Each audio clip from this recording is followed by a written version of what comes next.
মম দাঁড়া দাঁড়া দাঁড়া দাঁড়া দাঁড়া দাঁড়া দাঁড়া কতটা দেখে যাই। আসো এদিকে আসো, আসো এদিকে আসো। কি অবস্থা পজেট শুকে কি আছে মমিন সাহেব? জি, মাটি এবার কাটবেন নাকি? মাটি তো পানি তো শুকিয়ে গেছে, এখন মাটি তো কাটতে হবে, কাটি ফার্মার গুলো বানতে হবে। আচ্ছা আচ্ছা ঠিক আছে। মমিন সাহেব আগুন জ্বলার কোনাই। মমিন সাহেব চলুন তো দেখে সেটা কারা এখানে, চলুন তো। কেউ রুবি আপনার বাড়ি কোনায়? বাবা আগো বাড়ি তো হাতিয়া, এখন আর নদী ঘর বাড়ি ব্যাগ লেগেছে বাবা, আমার কিচ্ছু নাই। আহারে মুরব্বি, এরা কারা? এটা আমার সন্তান। কি কোন আপনার সন্তান? এইভাবে হ্যাঁ। আপনার পিতার সন্তানকে এভাবে বুকে আগলে ধরে রাখছেন? তো কি করুন বাবা, পরনে কাপড় ছাড়া আর কিছু নাই। মুরব্বি একখানা চাই, কারা এরা? মাশাআল্লাহ, দুইটা রাজপুত্র নামনের।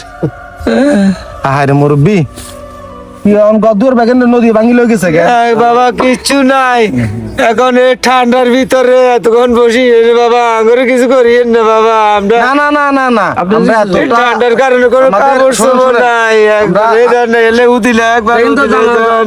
জামা নাই এই ধান আমাদের। এলে আমার পরনে লুঙ্গি দিয়ে ঢাকি রাখছি বাবা। আপনি চিন্তা করি আমার এই দুনিয়া কেউ নাই বাবা। তার কেউ নাই, তার আল্লাহ আছে। আপনি এটা নিয়ে কোনো টেনশন করবেন না। আপনি উঠেন, বাচ্চাদেরকে নিয়ে উঠেন উঠেন উঠেন।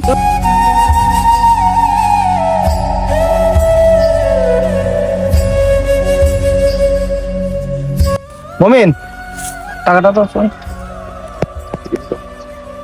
মুরব্বি, হ্যাঁ দেখুন আপনি নোয়াখালী হাতি আর আমাদেরও নোয়াখালী জেলা, বুঝছেন তো। আপনি আসলে খুব কষ্ট লাগছে আমার আপনাদেরকে দেখে। আসলে একজন এইভাবে সন্তানকে বুকে আগলে ধরে রাখতে পারে সেটা কখনো বিশ্বাস করতে পারিনি, আজকে দেখে বিশ্বাস করলাম আর কি। যাক মুরব্বি, যার কেউ না তার আল্লাহ আছে। ধরেন এই আমি এগুলো দিছি আপনাকে, আপনি বাচ্চাদের জন্য কিছু গরম কাপড় চোপড় কিনে নিন। এই ঠান্ডা এইভাবে থাকলে বাচ্চারা মরে যাবো ঠান্ডা। বাবা আপনারা আল্লাহর কাছে দোয়া করুন বাবা, আল্লাহ আনেলে বড় আরো বড় কিছু করুক। যাক বাচ্চাদেরকে নিয়ে একটু যে ঠান্ডা পড়তেছে, এইভাবে থাকলে বাচ্চারা মরে যাবে। এগুলো দিয়ে বাচ্চারা কিছু গরম কাপড় চোপড় কিনে দেন। আচ্ছা বাবা, ঠিক আছে। আসো আসো এদিকে আসো আসো।